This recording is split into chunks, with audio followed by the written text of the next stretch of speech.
Чыгарылышыбызны авыл хуҗалыгына багышланган агробизнес сәхифәсе белән дәвам итәбез. Биредә авыл хезмәтчеләре алар җитештерген продукция, гомумән республикабызны азык-төлек белән тәэмин итүчеләр турында сөйләрбез. Сүзне Динә Нәҗметдиновага бирәм. Хәерле иртә. Эфирда агробизнес сәхифәсе. Россиядә яшәүче халык 2023 елның гыйнвар аеннан башлап бакча кишәрлекләрендә тавыклар һәм куяннар үрчетү мөмкинлеге алды. Моңарча әлеге шөгыль өчен 20 мең сумга кадәр штраф каралган иде.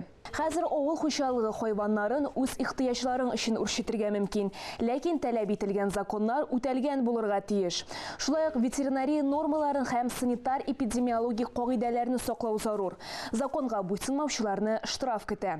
Исегезгә төшерәбез, авыл хуҗалыгы хайваннарын бакча участокларында үстерү турындагы канунны узган елның июлендә Россия президенты Владимир Путин имзалады. Марат Чабаров Саба районында күркә йомыркасыннан чибиләр чыгару цехын ачу тантанасында булып кайтты. Шулай ук авыл хуҗалыгы һәм азык-төлек министрлыгы белгечләре агросәнәгать комплексының узган елгы эшенә имгаклар ясады. Февраль аенда министрлык ТАТ Агроэкспо агросәнәгать комплексы казанышларының 5-нче махсуслаштырылган күргәзмәсен үткәрергә әзерләнә. Саба районында инкубация йомыркасы репродукторы эшли башлый. Бу Словакиядә уйланылган һәм тормышка ашырылган проект. Ачылыш тантанасында вице-премьер Татарстан Республикасы авыл хуҗалыгы һәм азык-төлек министрлыгы башлыгы Марат Чабаров катнашты. Башлангыч этапта 116 мең йомырка чыгару исәп тоталар. Инкубаторны Кырсабаш авылында төзегәннәр. Проектның гомуми бәясе 3 миллион евро.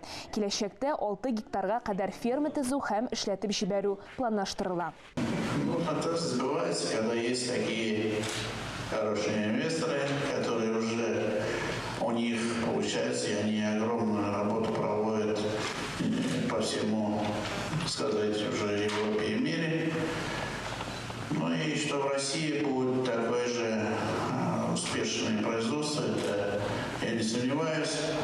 Ну и думаю, в этом году начать уже второй этап, это родительский ферм строительства. Күптән түгел Марат Чабаров 200 башка исәпләнгән сөтчелек комплексында булып кайтты. Әлеге крестьян фермер хуҗалыгын Зөфәр Мөхәммәтшин җитәкли. Бүген анда терлекләр саны 1850 баш дип исәпләнә. Шул исәптән 700 баш савым сыеры. Министр НРТ хуҗалыгында 600 башка исәпләнгән сөтчелек комплексын ассызыклап үтте. Шулай ук игенче хуҗалыгында булган 450 башка исәпләнгән савым сыерлары турында да искә төшерде.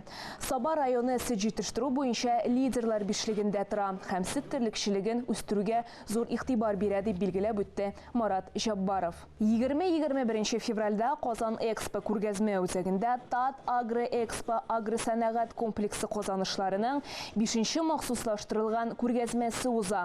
Бөтен Россиядән 200-дән артык компания авыл хуҗалыгы техникасын, нәтиҗәле терлекчелек, үсемлекчелек, азык-төлек сәнәгате өчен җиһазлар, авыл хуҗалыгы продукциясын эшкәртү, саклау һәм тергәкләү техникасын күрсәтә.